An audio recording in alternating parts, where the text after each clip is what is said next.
नमस्कार, मी राहुल कुलकर्णी. आपण पाहतच आहोत की जी वस्तू माझी आहे त्या वस्तूच्या वजनाबद्दल मला कळलं पाहिजे ना. जसं आता मी शेतकरी आहे, तर मी कोणत्या कारखान्यात जिथे कुठे मी ऊस घालत असेल तर मला कळायला पाहिजे की माझ्या ऊसाचा नेमकं ऊसाचं वजन किती झालं आहे.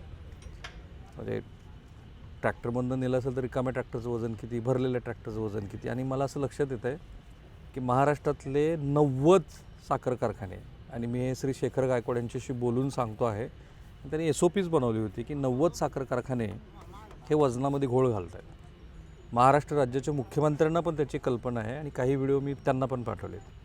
आज अजित पवार हयात नाहीत, पण त्यांच्याबरोबर पण मी ह्याच विषयावरती बोललो होतो.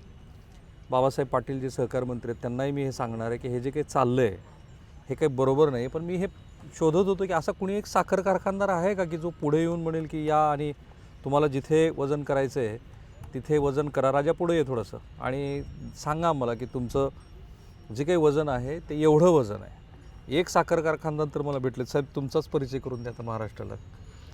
नमस्कार, मी Prabhakar Shinde, Panchganga sugar and power private limited, Mahalgaon, जिल्हा छत्रपती संभाजीनगर या कारखान्याचा चेअरमन आहे. मूळचं तुमचा कांदा व्यवसाय जास्त कांद्याच्या. आमचा मुख्य व्यवसाय जो आहे हा बियाणे सीड्स नावाची आमची संभाजीनगर येथे कंपनी आहे. मागील 25 वर्षापासून आम्ही बियाणे या क्षेत्रामध्ये काम करतो. संपूर्ण भारतभरामध्ये पंचगंगा बियाणे ह्या नावाने आमचं बियाणं विक्रीसाठी जातं. आणि साधारणपणे कांदा बियाण्याचं जर घेतलं तर भारतातील सर्वात मोठे कांदा बियाण्याचे उत्पादक म्हणून आमचं नाव आहे. भारतामध्ये जिथे कुठं कांदा पिकतो तिथं आम्ही बोललो कांद्यावरती. मी त्यांची स्वतंत्र मुलाखत करेन कांद्यावरती, कारण इतके सगळे तुम्ही व्हिडिओच्या कमेंट बॉक्समध्ये पोस्ट टाकत असता. पण त्यांची प्रेरणा मला वाटतं कांद्यापेक्षा तुम्ही ते काय जमीन महामंडळाकडनं 1500 एकर जमीन घेतली, तिथून ती सुरुवात झाली आहे. हो, आमच्याकडं महाराष्ट्र राज्य शेती महामंडळाची 1500 एकर जमीन जी आहे ही जमीन मी 10 वर्ष लीजवर घेतली होती. कमालच आहे तुमची. 2013 पासून 2024 पर्यंत. आणि तिथं सर्व प्रकारची पिकं केली जायची. त्याच्यामध्ये ऊस पण एक महत्त्वाचं पीक होतं. साधारणतः 800-900 एकरपर्यंत ऊस पण लावला जायचा तिथे. बाकी क्षेत्रावर भाजीपाला किंवा आमचं बियाणं उत्पादन व्हायचं. मग ज्या वेळेला ऊस व्हायचा तो जर 30-35 हजार टन होत असेल तर वजनात तफावत तेव्हा जाणवली की नाही?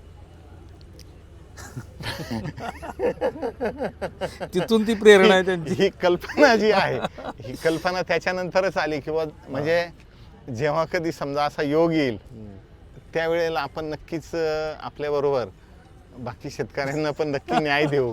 कारण आमचे वडील शेतकरी, आम्ही तिघं भाऊ पण शेतीमध्येच काम करतो. आमच्या घरामध्ये नोकरी कोणी करत नाही. आता पुतणे आहेत, मुली आहेत, ते पण सर्व व्यवसायामध्ये आहेत. त्याच्यामुळं जे आहे त्याच्यामुळं आपल्यासोबतच आपल्या शेतकऱ्यांना सुद्धा योग्य. आता आमचं बियाण्यामध्ये असं असतं की जवळजवळ 48,000 बियाणे उत्पादक शेतकरी आहेत आमचे. आणि अगदी छोटे छोटे शेतकरी असतात.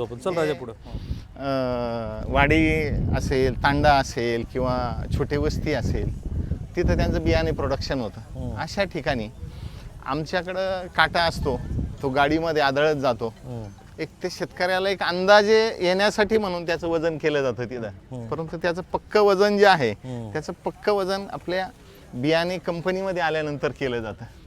तर बहुतांशी वेळा त्या बियाण्यामध्ये कमी किंवा जास्त भरतं. तर ते शेतकऱ्यांना एवढा विश्वास आहे आमच्या की जे कंपनीतनं बियाणं येईल, म्हणजे बियाण्याचं वजन येईल ते अगदी नक्की येईल. त्याच्यामध्ये कुठल्याही प्रकारचा तफावत किंवा काही येणार नाही. की जे आलंय ते बियाण्याचं वजन नक्की येईल. आणि आमच्याकडं अगदी ग्रॅममध्ये त्याचं वजन दिलं जातं की 56 किलो 600 ग्राम जर पोतं भरलं तर त्याला 56.6 किलो त्याचं तिथं बियाणं लिहिलं जातं. हे असे साखर कारखानदार आहेत की ज्यांनी सांगितलं की तुम्ही वजन कुठंही करून या. त्याच्यासाठी एक कमिटी केली आणि हा त्यांचा साखर कारखाना, हा कारखाना त्यांचा दाखव. 2023ला मार्चमध्ये त्यांनी कारखान्याची सुरुवात केली आणि जानेवारी 25 मध्ये या सेकंड गाळप हंगाम आहे. हा दुसरा गाळप हंगाम आहे.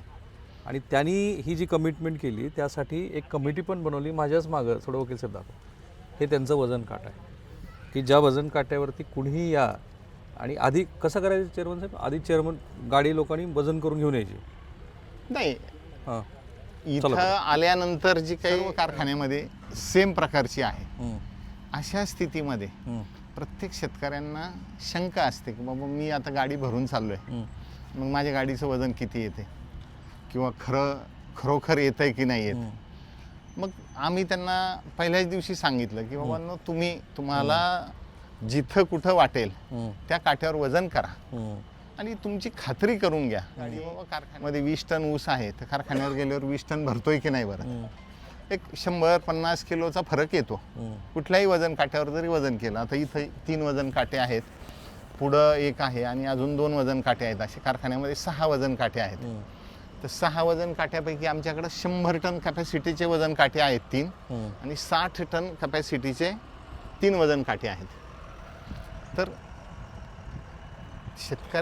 शेकडो शेतकऱ्यांनी वजन केलेत.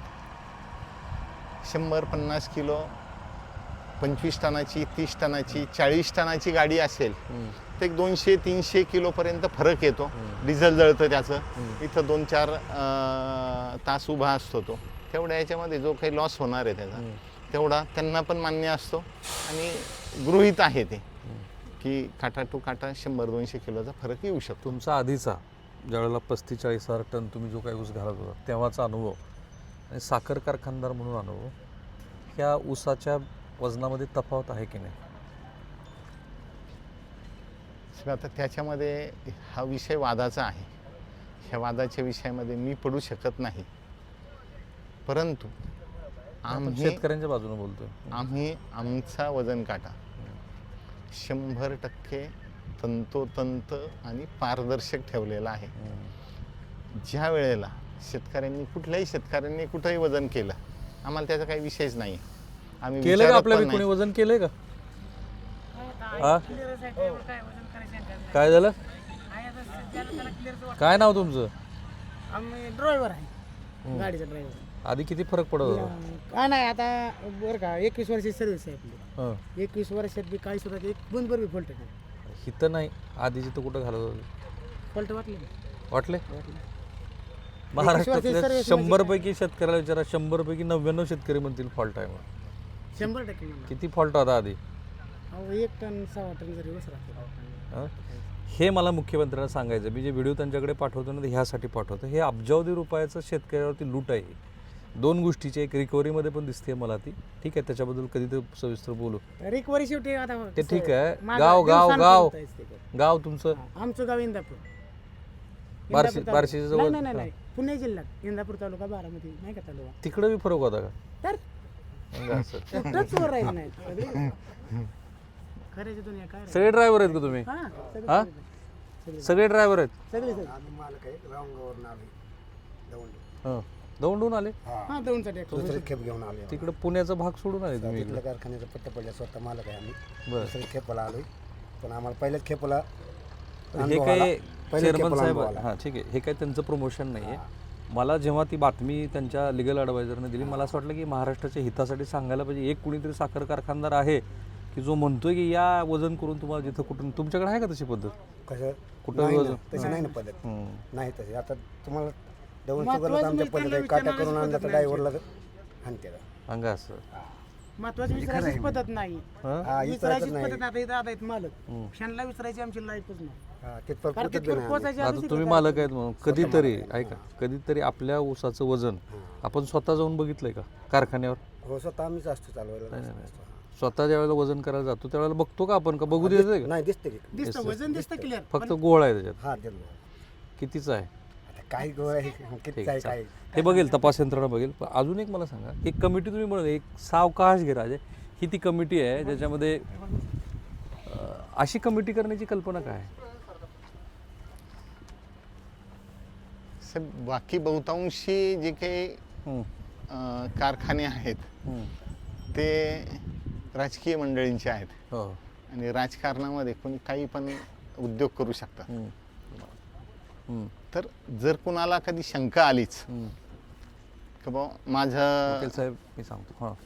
माझ्या गाडीचं वजन मला असं वाटतं की 40 टन भरायला पाहिजे आणि ती 39 टन भरले, तर त्याला लगेच बाजूचा काटा आहे बाजूचा नसेल तर पलीकड काटा अच्छा, आहे. 3 काटे केले. 3 काटे आहेत जरा इथे मित्रांनो सर हां आणि पुढं पण अजून 3 काटे आहेत, म्हणजे 6 काटे आहेत कारखान्यामध्ये टोटल. पण तुम्ही ह्याच्यामध्ये शेतकरी मेंबर पण ठेवला का? हे कशासाठी घेतलेत की बाबा त्या माणसाचं शंका निरसन झालं. आता हे जे शेतकरी आहेत हे 1000 2-2 हजार टन ऊस घालणारे शेतकरी आहेत. आहे का इथं कोणी आहे? हे आहेर आहेत का?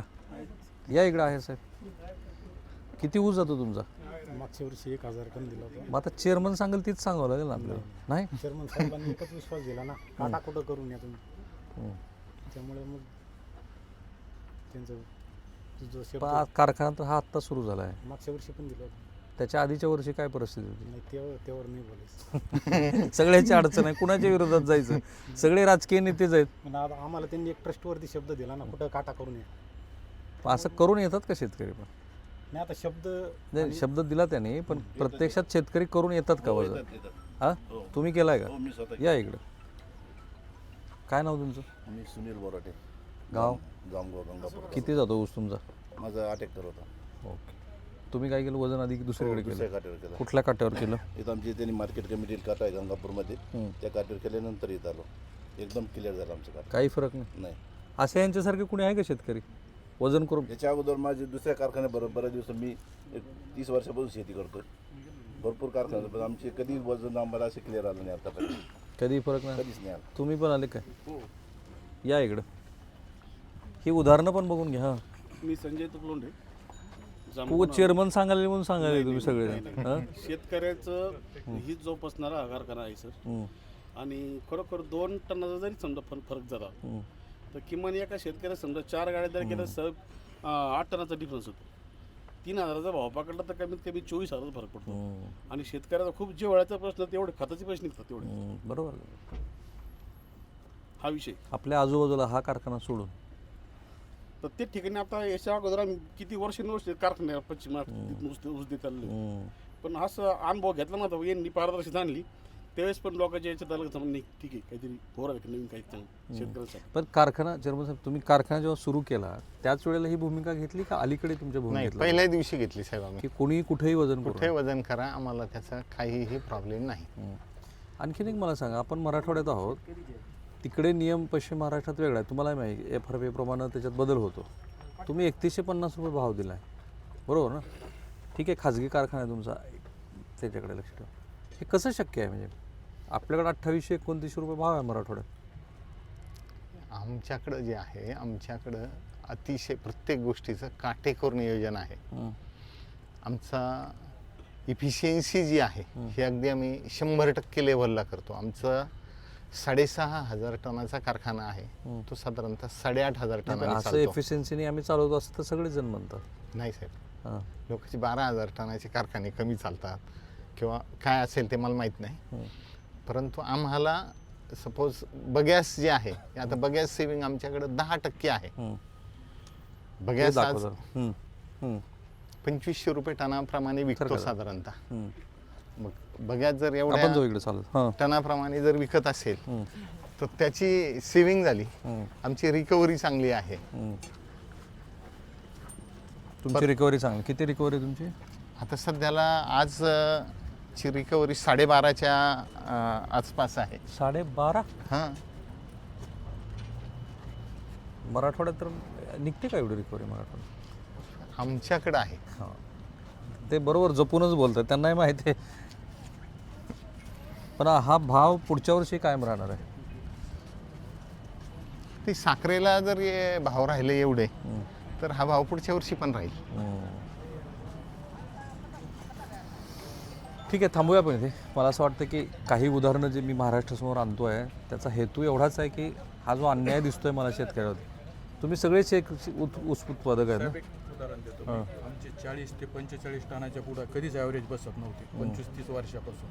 आज रोजी माझा कालच ऊस संपला, 55 ऊस बसला. 10 टनाचा फरक पडला. हो, एकरी. 10 टन गुणिले 3,000 रुपये हो, एवढा फरक होतो. समोर आहे का? मी पण बोलतो. हां. माझी तिरी होती मागची मी पोळी पडलेली कोळपेवाडी कारखान्याला दिली, ती 32 टन बसली. त्यावेळेस मी ती तिरी इथं दिली, ती 42 टन बसली. ठीक आहे ना, कोळपेवाडीचं त्यांचं काही म्हणणं असेल तर ते मी जरूर घेईन. मला आणि आता परत मी चौरी ठेवलेली आहे, कारण आता पुढच्या वेळेस पण तुम्हाला असा विश्वास आहे की ते तेवढाच बसणार आहे बस. खूप खूप फायदा झाला लय मोठा फरक आहे. शेतकऱ्यांच्या दृष्टिकोनातून खूप म्हणजे फायदा झाला ऊसाचे डोस एकतर- तिन्ही पण निघतात. वैजापूर तालुका हा असा तालुका होता इथं कोणताही कारखाना नसल्यामुळं इथला सगळा ऊस बाहेर जात होता आणि अक्षरशः मारून खात होते बाहेरचे कारखाने काही म्हणजे सगळीकडे परिस्थिती हीच आहे. पश्चिम महाराष्ट्रात आम्ही कायम ते जे केलं, आता देतील काय तेच करणार भाव आता तोड जेव्हा देतील तेव्हाच आता ऊस आमची वेळ यायला लागली 4-4 महिन्याचं पेमेंट पेमेंट शिवाय 4-4 महिने इथं आपलं लगेच महिन्याच्या आत इथं लगेच घेतलेल्या पेमेंट लोकांचं तर टेन्शनच गेलं साहेब. एवढीची वाट नाही, पाहायची एकदम गरज नाही. इथले सुखी झाले शेतकरी आमचे ठीक आहे. आणि हा सगळा ग्रीन हे सगळं तुम्ही बोललेलं ऐकून काही लोक म्हणतील की हे चेअरमन साहेबाचं हे प्रमोशन आहे म्हणून. नाही नाही नाही आम्हाला अनुभव आहे आमचा. स्वतः शेतकरी आम्ही मी हे आवर्जून सांगतो की मी Practically फक्त ते काय- शेतकऱ्यांच्या हिताची गोष्ट करण्यासाठी इथपर्यंत आलो. त्यांचा माझा परिचयच इथं झाला आहे आणि मी ती बातमी वाचली एका डिजिटल प्लॅटफॉर्मची. मला फक्त एवढंच सांगायचं की हे करणं शक्य आहे जे यांनी केलं आणि जर फारच कोणाला शोध घ्यायचा असेल तर इथे या ना, इथे येऊन बघा त्यांनी कसं केलेलं आहे. फक्त हेतू तुमचा शुद्ध आहे का तो खरा प्रश्न आहे आणि तो हेतू शुद्ध नाही आहे. म्हणून तर अनेक 100पैकी किती शेतकऱ्याला वाटतं की वजनात घोटाळा आहे म्हणून? 100पैकी 100पैकी 100 लोकांना वाटतं की 100 लोकांना वाटतं. घोळ आहे. इथं केले रे अगोदर आतापर्यंत आमचे घोळ येत होता. नाही याच्यापूर्वी काय झालं कुठल्याही कारखान्याचं काटालॉग झालेलं नाही. आता किती नवीन कारखाना काटा तुम्ही हे जे साहेब थांबा, 16 एक- टनाच्या पुढं कधीच गाडी भरत नव्हती ठीक आहे. दुसऱ्या कारखान्यात हे जे आपण इलेक्ट्रॉनिक काटे बसवले ते आणले कुठून, त्याचा खर्च किती आला इन्स्टॉलेशनचा आता आठवतं काय? हे नाही साहेब, काट्याची फक्त 10 लाख रुपये एका काट्याची किंमत आहे. फक्त हां 10 लाख रुपयामध्ये एक 60 टनी आणि 50,000 रुपये जास्त दिले तर 100 टनाचा काटा येतो. हम्म. 10-10.5 लाख त्याचं सिव्हिल वगैरे धरून जे आहे 11-12 लाख रुपयामध्ये काटा उभारणी होते आणि ज्याच्यावर मॅक्सिमम किती वेट आपण हे करू शकतो? 100 टनापर्यंत. 100 टन. हां आणि ते कम्प्युटरला जोडलेलं आहे की कसं, मेसेज कसा जातो शेतकऱ्यांना? कंटिन्यू कॉम्प्युटरला जोडलेला आहे. टोटल सिस्टम ऑनलाईन आहे त्याची. हम्म. त्याचे 2 ठिकाणी डिस्प्ले लावले जातात. इकडच्या बाजूने एक आहे, पलीकडच्या बाजूने एक आहे आणि वजन झाल्यानंतर ते डिस्प्ले शेतकऱ्यांना दिसतात. त्याला मेसेज पण जातो शेतकऱ्यांना? हां शेतकऱ्यांना मेसेज जातो. हम्म. वाहतूकदार जो आहे तो वाहतूकदारांना पूर्णपणे ते दिसतं.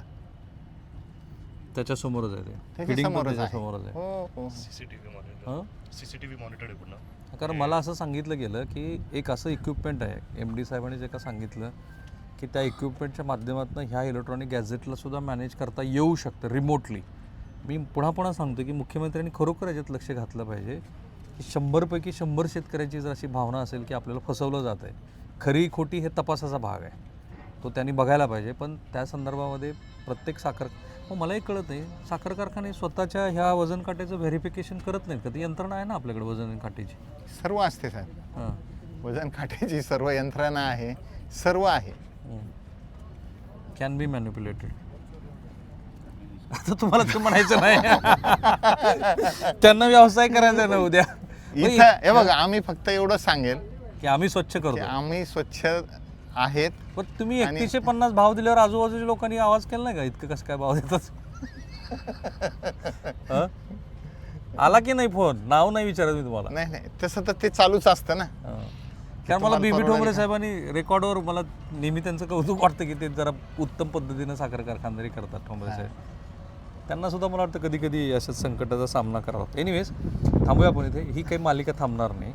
मी हे मुख्यमंत्र्यापर्यंत घेऊन जाईनच, सहकार मंत्र्यापर्यंत घेऊन जाईन आणि हे जे साखर आयुक्त आहेत, सहकार आयुक्त आहेत, त्यांनाही विचारेन ना हे काय चाललंय म्हणून. एक साधी गणिती आहे, ज्या वजन काट्यावर तुम्ही त्याचं वजन करता ऊसाचं, त्याच वजन काट्यावरून तुमची साखर जर बाहेर जात असेल तर एकच वजन काटा आहे ना, त्यामुळे तिथे फरक राहणार नाही. तिथे काही कारखान्यामध्ये तसा फरक आहे असं म्हणतात. काय नाव?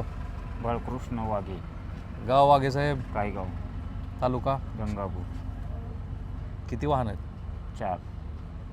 हार्वेस्टर नाही घ्यायचं की हार्वेस्टर मग? नाही तोडणी मुकरदमामध्ये चांगलं चालतं, हार्वेस्टरमध्ये धावपळ. तोडणीवाल्यानंतर पिडलंय सगळ्या शेतकऱ्याला. नाही नाही नाही अजिबात नाही. नाही. आम्ही आमच्या कारखान्याच्या हिशोबाने ते आहे का सांगतो. नाही? एकरी किती पैसे द्यावे लागते मला नाही, सांगा. 1 रुपया पण नाही. बघा तुम्ही घेत नाही हो वाघे. तुम्ही नाही घेत पण लोक तुम्ही- घेतात आता. लोक काय? घेत असतील पण आम्ही नाही घेणार. आपण दुसऱ्याकडे वजन केलं ह्याच्या आधी किती गाडी भरली गाडी? नाही ते तर लगेच लक्षात येतं कारण की किती भरली आधी, किती भरायची? आधी भरायची जास्तीत जास्त सगळ्यात हायस्ट मागच्या वेळेस टाकलं होतं मी 43 टन. 43. हां अरे ह्या इथं कारखान्यावर आहे. ह्या वर्षी मागच्या वर्षीच ह्या कारखान्याला आम्ही 49 टन टाकलं होतं. त्याच वेळेला तुमचं वाढलं होतं थोडं. त्यावेळेसच वाढलं. तर मागच्या वर्षी मी 1250 टन गाळप या कारखान्याला करायला ऊस टाकला. तिकडे माझा करार असून पण हं. आणि चालू पुढे झाला तर मित्रा. पूर्ण करार इकडेच टाकला. कारण की मला मागच्या वर्षी त्याचं म्हणजे लक्षात येऊन गेलं का दोन्हीत फरक ह्या आहेच वर्षी 30 गाडी 43 टन भरायची ना. हां 30 गाडी ह्या वर्षी 55 टन भर. किती फरक पडला मग एवढा 12चा फरक आहेच आता बाहेरच्या कारखान्यात. पण आमचे तिथपर्यंत आवाज जात नाही साहेब. आम्ही काय मजूर लोक काम करणार तुमच्यासारखे वर्ग किती आहे. जण आले का दुसरे ते कोण? अजून पण आहे आमचे जोडीदार 3-4 जण आहे. त्यांची किती भरलं वजन?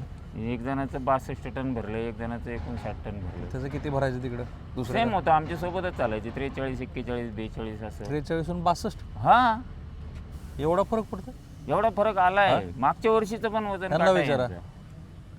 तुमचं किती? हा? फरक पडतोच बराचसा. कारण आता मी देवगाव शनीचा शेतकरी. हं. माझ्याकडे 8 एकर ऊस असतो. हं. मी त्या आता तोडायला दिला घातला कारखान्यावर. हं. पहिल्या वर्षी वजन जर आलं हं. तर तेच दुसऱ्या वर्षी त्याच्यामध्ये 1-2 टनाचा एकरी फरक होतो एकरीला. एकरी जास्त. हं. म्हणजे ते वजन आणि इथं ऊस घातला तर तेच वावरला तोच शेत तेच पीक इथं वजन जवळजवळ 10 ते 15 टनाचा फरक बसतो. हं. वाढून येतं. आमच्या गंगापूर आणि वैजापूरमध्ये कारखानाच नव्हता कोणताच. त्याच्यामुळे बाहेरचे कारखाने खूप लूट केली आमच्या इकडचे. ठीक आहे. त्रास ते पुन्हा काही लोकांना असं वाटेल की हे ह्या कारखान्याचं प्रमोशन आहे नाही, की खाजगी कारखान्यामध्ये ठीक आहे ना. असं आहे की ज्याला कोणाला येऊन इथे येऊन पडताळणी काय त्यांनी करावी नाही. इथं दिसतच आहे सगळं चित्र. कोणी येऊन पडताय. साहेब 1 मिनिट बोलू द्या ना. आमचं 8.5 एकर ऊस जळाला होता. हं. आता पश्चिम महाराष्ट्रात पद्धत अशी त्याला स्पेशल केस करावं लागत हं. जळालेल्याला. म्हणजे त्याचा भाव कमी मिळतो. चेअरमन साहेबांना आम्हाला रुपये सुद्धा कमी दिला नाही. आहे तोच भाव दिला ऊसाला जळालेल्या ऊसाला. हं. ठीक आहे.